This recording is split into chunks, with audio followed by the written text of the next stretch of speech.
What's going on, y'all? Shout out to the LDBC. It's your boy Fight Critic here to give you guys another Sunday lengthy drop.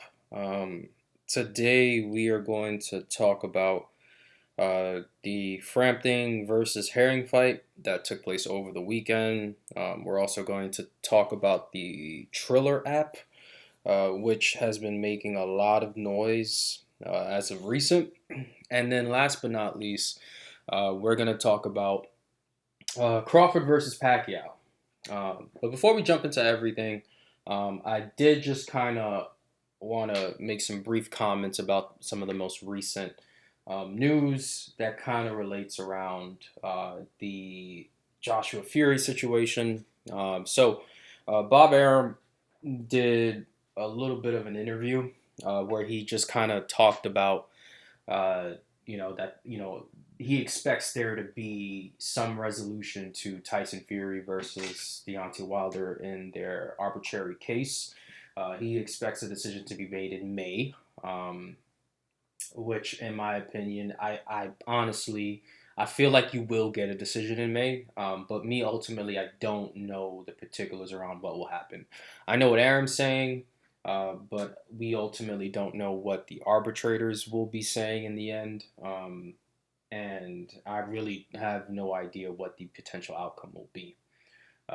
But normally, as I usually tend to pay attention to a lot of court cases, the people who do the most talking, in my opinion, are often the ones that don't really have a good idea about what they want to put out there.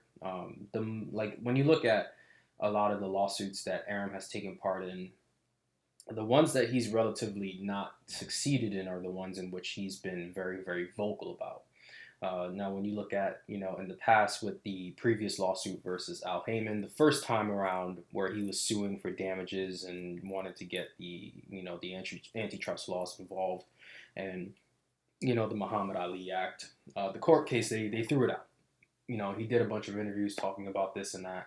And then he had to appeal, and then he refiled a new lawsuit talking about the exclusiveness to networks and how it would be detrimental to other promoters and that X, Y, and Z. And then the court case actually was able to find a resolution between both parties so that Heyman would allow networks to not only be able to just, you know, purchase time slots from PBC, but also other promoters.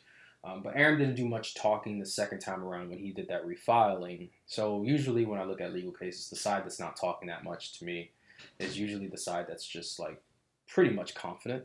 But I think the side that does too much talking is often the ones that are just trying to control the narrative, which is no different from what Aaron has done throughout his career as a promoter.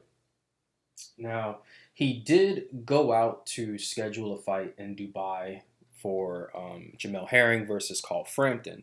For many of you who watched the fight, Jamel Herring stopped Carl Frampton in the fourth round of their junior lightweight fight at 130 pounds. Herring, for the most part, he looked pretty good. I mean, I know a lot of people going into this fight. This was probably one of these fights where I probably should have put some money on Herring, simply because I didn't think Frampton was going to, be a difficult fight for him. And that's not me like Monday morning quarterbacking it, but I've alluded to like in my past video that I did where I talked about five fighters who I feel like their careers are being wasted, and I talked about how I don't think the win over Frampton for Herring propels him into this new level of plateau of stardom, because I don't think that Frampton was going to be much of a challenge for him, and that's kind of how it turned out to be when you think about it.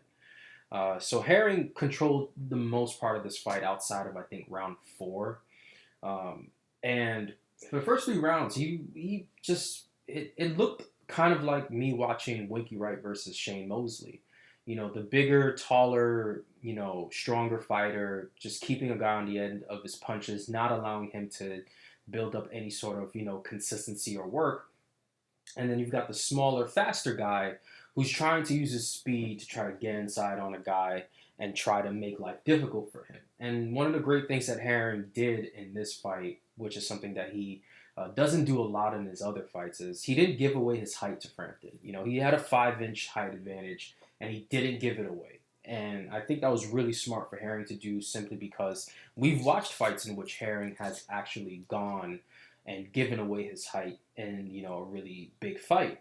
And we saw it against Denis Shafikov when he was fighting up at lightweight and him giving away his height. Even in some of the fights with, Oquendo, he was giving away his height at times. And I think for Herring, I think he wanted to use this fight as a way to erase the negative press that he got from the Oquendo fight, where a lot of people, had every reason to believe that he quit and he just looked for the opportunity to get the DQ. And in this fight, the same eye that was giving him issues in the Oquendo fight, it started to bleed again. But only this time did you see Herring, like, he took out the, feeling that he probably felt like, he was headed down the same path that he felt with the Oquendo fight, and he took matters into his own hands, which is what you want to see out of fighters. You want to be able to see them take the opportunity to, right their wrongs, and that's what he was able to do. So I think if there's any positives coming out of this Frampton fight, I think number one, stopping Frampton, which is a very big thing, and just because Frampton hasn't been really a guy that he's been, punch drunk, or he's been in a situation where he's been stopped on a multiple time basis situation. Like, Frampton's a decent fighter. But for Herring, for him to stop Frampton, that's really important. He's doing what he should be doing, especially for a guy who really is known for being a champion at the super bantamweight level. For him to do it at this, level of junior lightweight, Frampton kind of seemed a little bit out of his depth, and that's what I expected when I looked at it. And for Frampton, he talked about before the fight that if he lost his fight, he would retire. And usually, when a guy starts to say that, that's usually, to me, there's a lack of self-confidence when a guy starts to talk about retirement prior to a fight. And for some people, it may be like a way for you to kind of play some narrative or talk about, maybe this, gets people like to rally him up, knowing that this is his last fight potentially. But to me, whenever I see a guy take the route of saying these things, it just means to me ultimately that he's looking towards, this is going to be it for him. And mentally, I don't think he's prepared for this type of fight. And that's kind of just the way that I could view it in the end of the day. I mean, but I don't think Frampton is some, massive, letdown of a fighter. He's fought in multiple divisions ranging from super bantamweight all the way up to this level. So you're looking at a guy who's jumped 3 weight classes throughout his career. And ultimately, when I look at, what Frampton's career is going to end up being, a lot of British boxing fans and a lot of Irish boxing fans will probably feel like his signature win is the Scott Quigg fight that took place at 122 pounds. But to me, I think his marquee win is the featherweight win against Leo Santa Cruz in their first fight. Because Leo Santa Cruz, much like with Frampton, both guys were undefeated. It was a really big fight. I picked Frampton to beat Leo Santa Cruz, and a lot of people were picking Leo Santa Cruz to win that fight, and Frampton got the job done. And I don't think there's any controversy around him getting the job done. It was a close, competitive fight, but I ultimately felt that Frampton did everything that he needed to do to beat Leo Santa Cruz on that night. And albeit he did lose the rematch against Leo Santa Cruz, and many people thought that there would be some sort of trilogy, and it doesn't look like there will be, especially if Frampton just chooses to retire at this point. But those 2 fights against Leo Santa Cruz and the Scott Quigg fight will be the marquee fights in Frampton's career that will be kind of, held in high regard.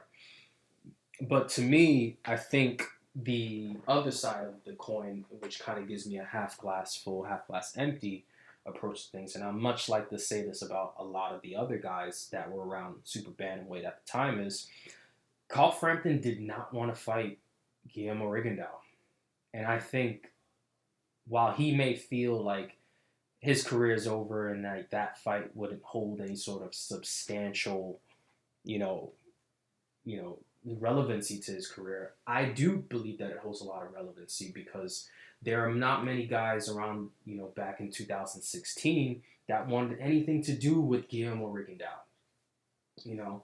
And I think even when Guillermo Rigondeaux, moved up all the way up to lightweight to fight um, Vasily Lomachenko, think it was either super featherweight or lightweight, one of the two. But him moving up to fight Vasily Lomachenko, losing that fight in really bad fashion, I think that would have presented a great chance for a lot of the guys who were afraid of fighting Guillermo Rigondeaux to give him an opportunity to fight, but that just wasn't the case. A lot of those guys back then, they wanted absolutely nothing to do with Guillermo Rigondeaux. It was some of the most obscene ducking that we've ever seen in the sport, and like so just blatantly done. And Frampton is he should not be exiled from that level of criticism. You had one of the best champions of that time in your division, and you didn't want to fight him. So for Frampton, while he will retire with a lot of praise, a lot of boxing fans who are really, really hardcore fans will look back on Frampton's career and feel like, wow, he has accomplished a lot. There was that one guy left on the table that he could have fought. And my biggest sort of, way that I can always compare this to is we do this with every fighter that has success. You know, we do the same thing with guys like Floyd Mayweather. Everybody loves to bring up the one guy he never fought. We do this a lot with other guys like Ricky Hatton, Shane Mosley, Oscar De La Hoya, Gennady Golovkin, Canelo Alvarez, and so on and so forth. There's always going to be that one guy that fans are going to hold this person accountable for that he didn't fight. And I can do the same thing with Carl Frampton. So the idea that if you feel like I'm being unreasonable, or if you feel that it might seem like me that I'm talking down on Frampton, it's not. I just hold guys to high standards, and I'm not going to sit here and pretend that Carl Frampton was he was a massive world beater that beat every guy no matter the challenge, or he fought every guy no matter the challenge. Like, no, there were guys, and there was one guy in particular that he wanted absolutely nothing to do with. And he is going to be that guy that I will forever hold Frampton accountable for not wanting to fight. But for Jamel Herring, Jamel Herring finds himself in a really interesting situation.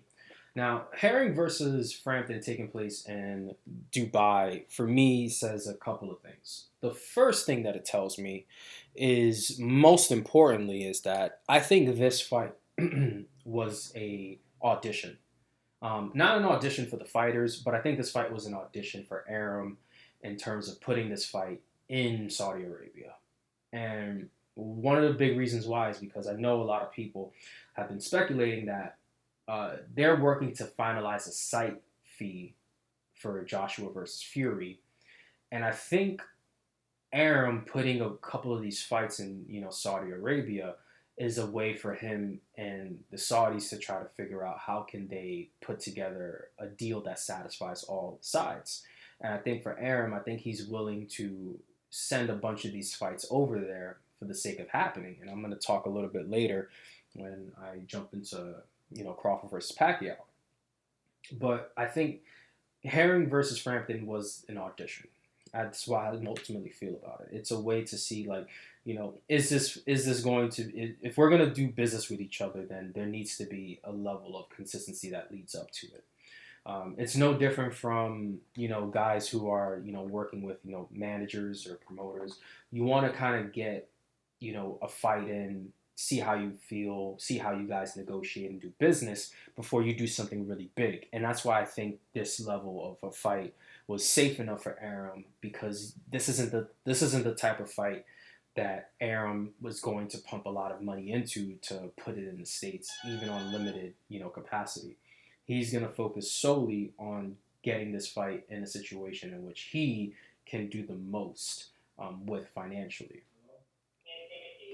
But when we also talk about auditioning, I think also Arum may feel like it might be time to be a little bit risky with Herring. Now, that's not to say that, this fight wasn't risky, because each fight that a guy relatively takes has some level of risk, some more risk, some less risk. It really just depends on, what ends up happening with it. But I think when I look at the level of risk that each guy is taking in a fight, you have to also consider the fact that Jamel Herring he's 35, and he's also fighting in a division that he moved down to a couple of years ago, because his frame and his size didn't relate well to lightweight when he was fighting up there. So they had him, as soon as when he signed to the top rank, they had him recondition his body and to move down to make the 130-pound limit.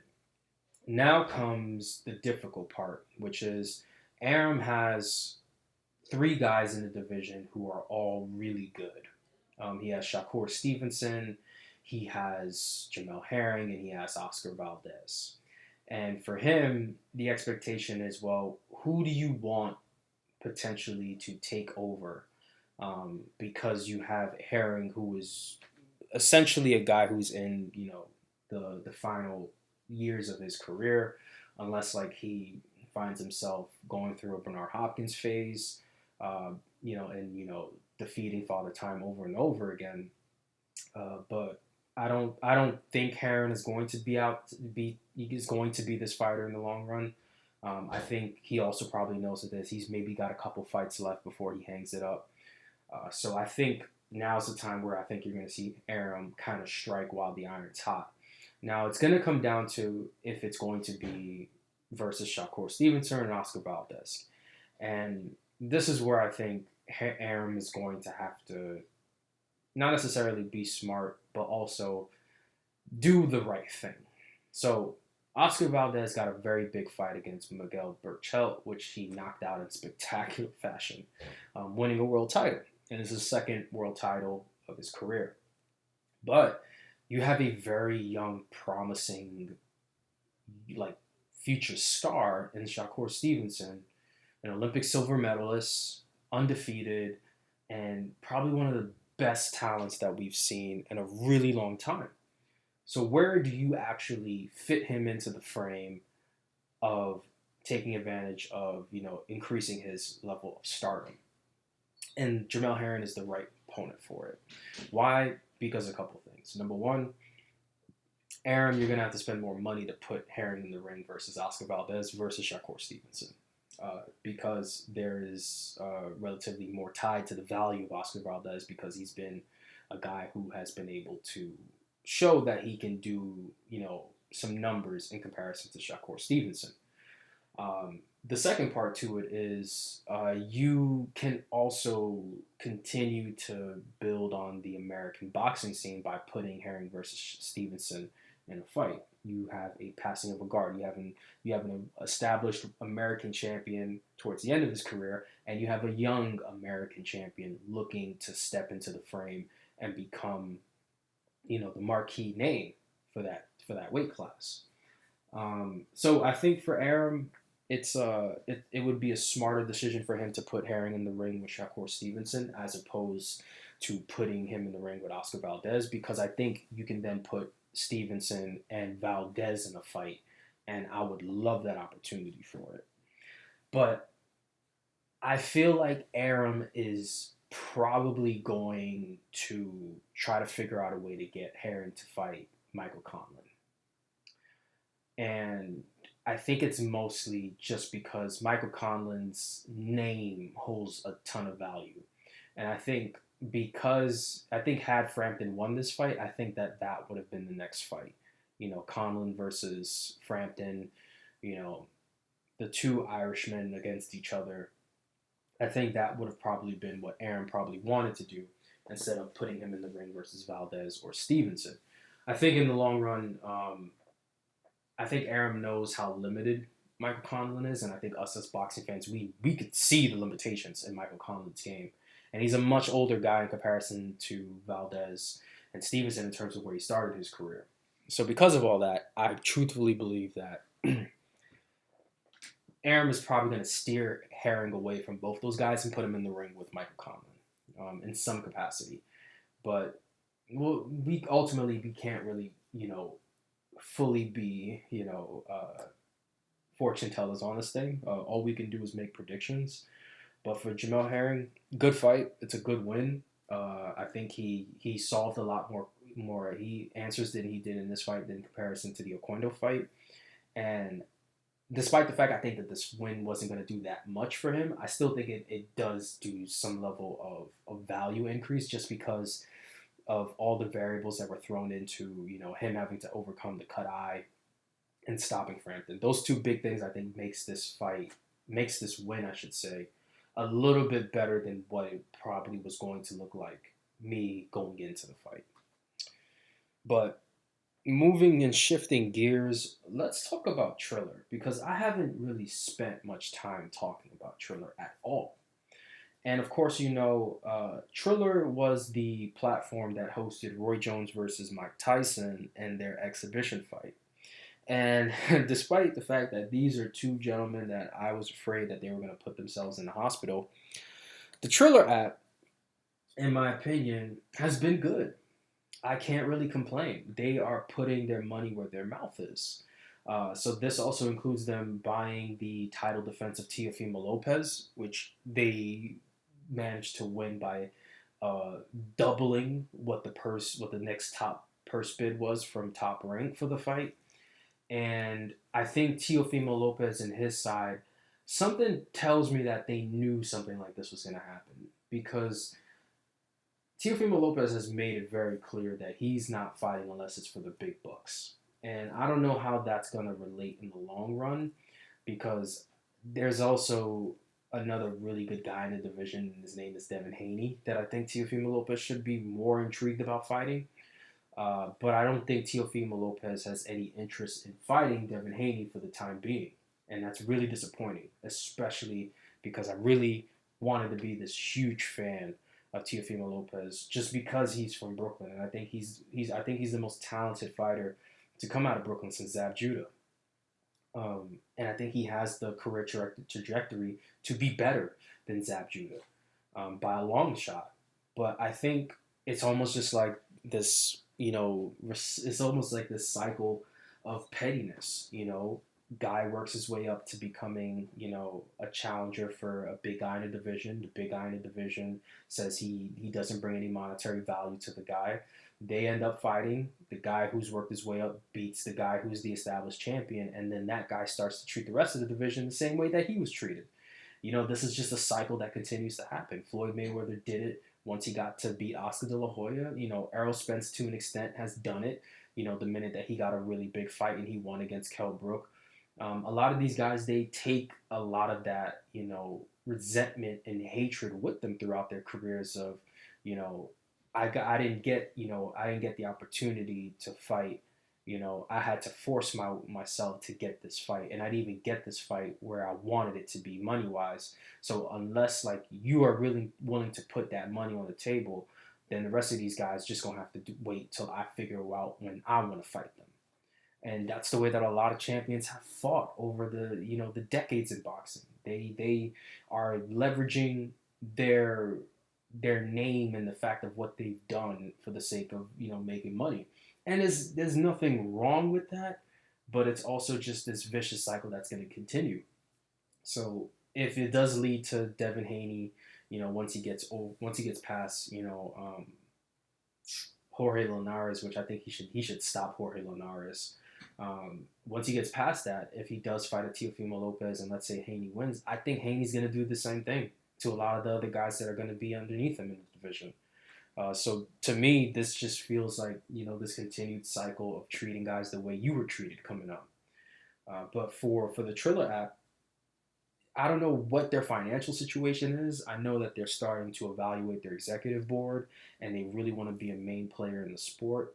And I think Triller, in my opinion, and this is just me speaking objectively, this is kind of what I wanted to see DAZN do when they came into the market, where if you want to get as much attention as possible, you try to snatch up the best fight available, and then you can work yourself into it. So if Teofimo Lopez, who's going to make a career high payday, As you know, I think he's gonna get 70-30 out of the $6 million that was bid.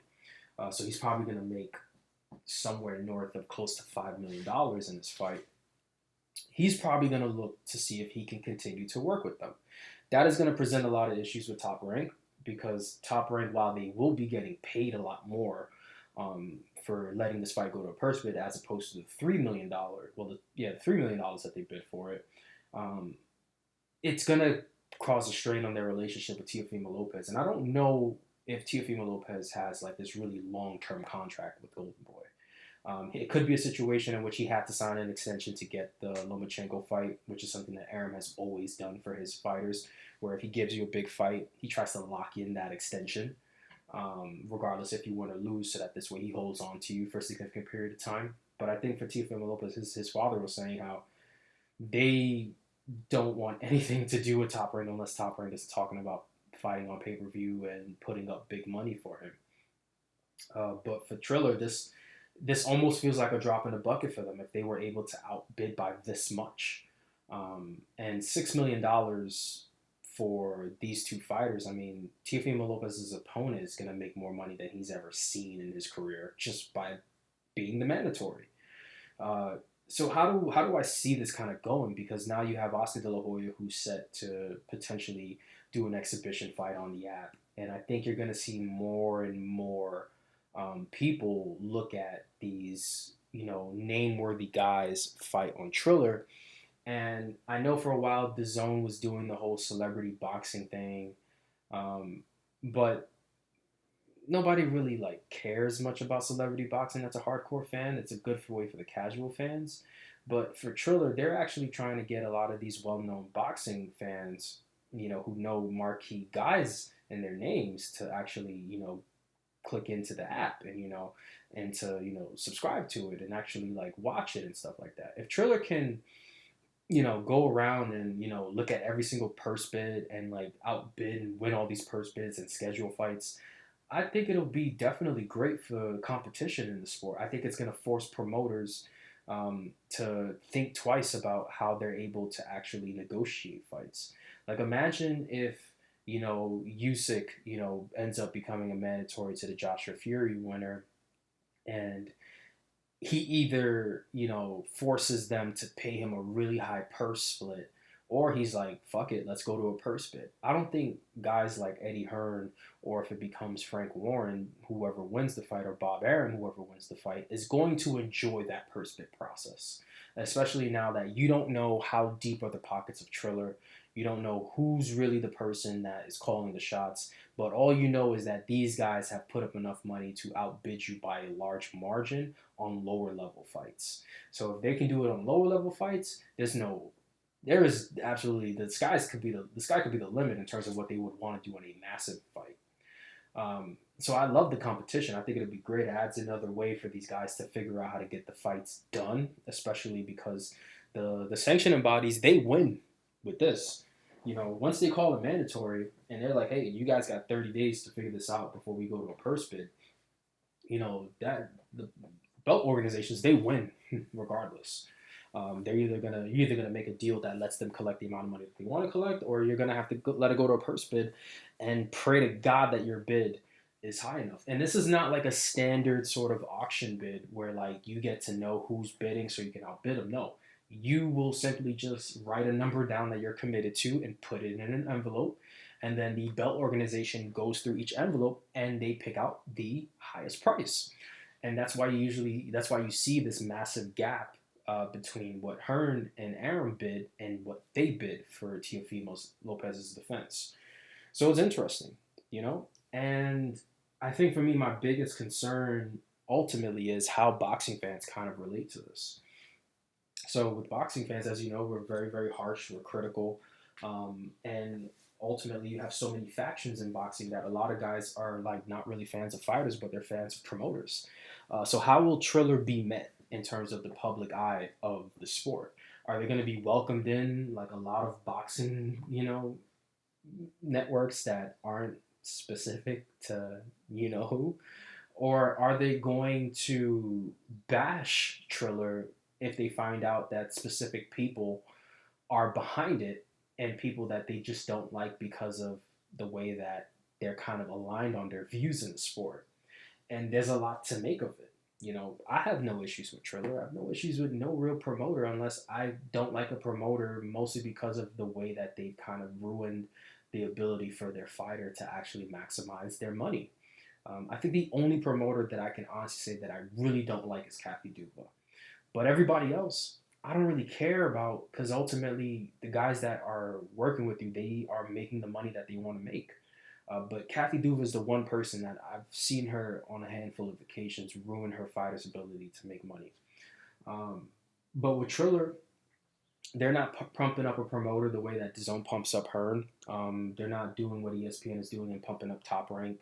They're not doing what Showtime and Fox are doing with pumping up PBC. They're just like, no, if we see a fight that's available, outbid us.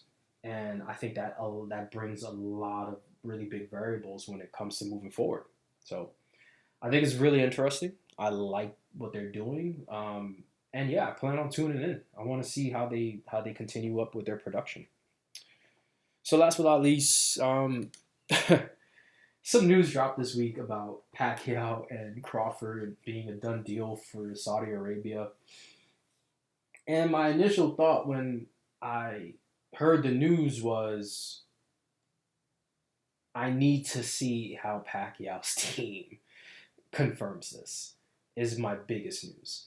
And one of the biggest reasons why I was just like, I don't know for sure if this is actually a legit fight.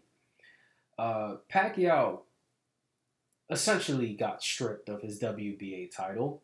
And I said this like a long time ago that, Crawford should be doing everything in his power to get another belt in the division. So this fight being announced when Pacquiao's no longer a champion and Yordenis Ugas is like the actual champion, I didn't know what to make of it.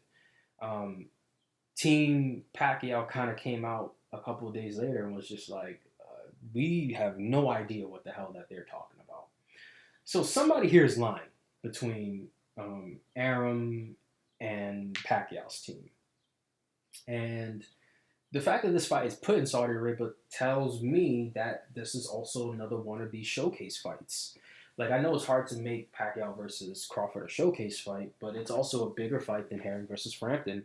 And it has the potential to kind of give the Saudis a perspective of what Joshua versus Fury will look like.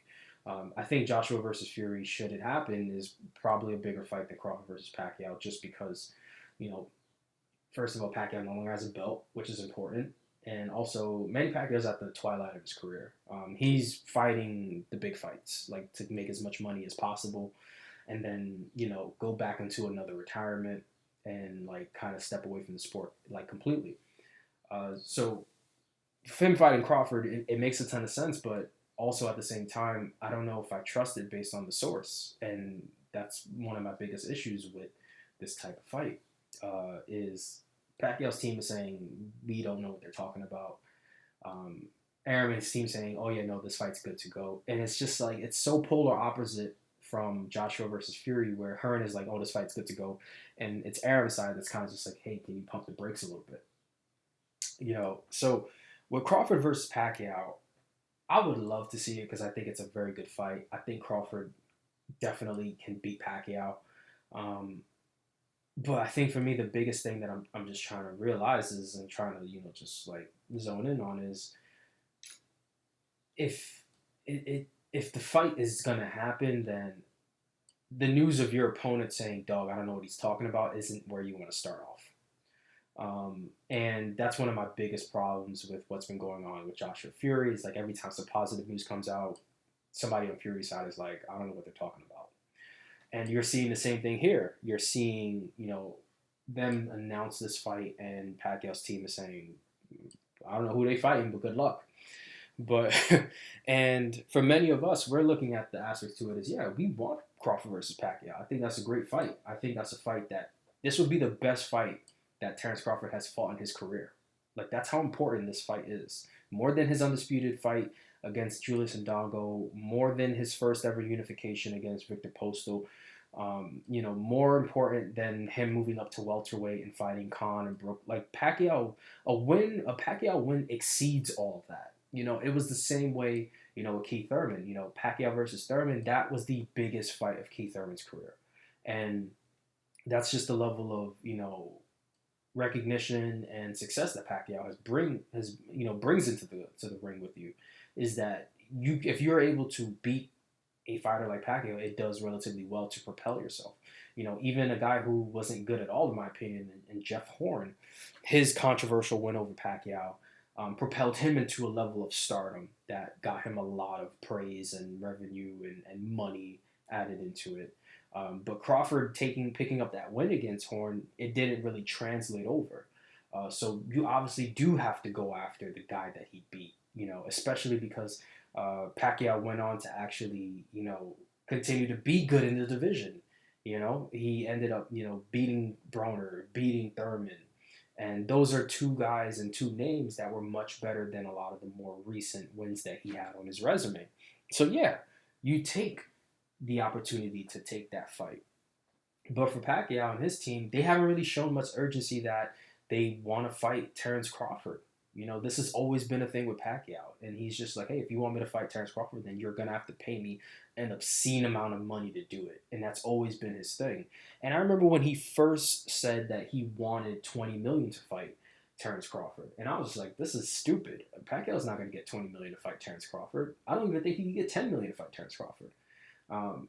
But I think with Pacquiao, I think he understood his leverage. And when you saw him fight Broner and make north of $10 million, and fighting Thurman and making north of $20 million for those two fights, it kind of put things into perspective. Like, maybe Pacquiao can get that $20 million to fight Crawford if it fits the right game plan. Because I think if Pacquiao fights Errol Spence, I think he's gonna make that level of money. Albeit I don't know if like the entire event makes the entire money. Maybe they take a loss on it. But I think Pacquiao's just more interested in, if I'm going to get this fight, I'm going to make the most amount of money for it. So ultimately, there's a lot of things that need to be put into place. I'm not going to, jump fully on board that this fight's good to go until I see both these motherfuckers in the ring personally. But Pacquiao versus Thurman is actually... No, I'm sorry. Pacquiao versus Crawford is a very interesting fight. I like the fight. I think the fight does really good for the division. I would have loved if Pacquiao held on to his belt and got this fight, but it's just the shit that happens sometimes. But I think Crawford beating Pacquiao does close the massive gap between him negotiating with Errol Spence. I've said this before and I said it in the past. Errol Spence, if he wanted to, he can command up to 80% of this split just because of what he's been able to do revenue-wise. But adding a guy like Pacquiao to Crawford's resume, that definitely shrinks the gap. And maybe that turns it into a 60-40 fight because of the significance of Pacquiao and what he's able to do money-wise and bring into the ring. But it's the fight that Terence Crawford should badly be going after this fight, no matter what. And I think if he doesn't get this fight, I don't think he needs to blame... He can't blame the rest of the division if he doesn't get this fight. If he doesn't get this fight, it's solely up to his promoter why he didn't get this fight. And he should be looking for an exit strategy. But those are my thoughts. Let me know what you guys think. If you guys have any questions, feel free to leave them in the comment section. And of course, I'll be back next week with another weekend wrap-up just to talk about some boxing. And of course, if you need anything at all, if you have any questions at all, feel free to hit me up. You can send me any messages you would like. And, enjoy your weekend, the rest of your weekend. Enjoy your Sunday. For those of you celebrating Easter, happy Easter. And I'll catch you guys later.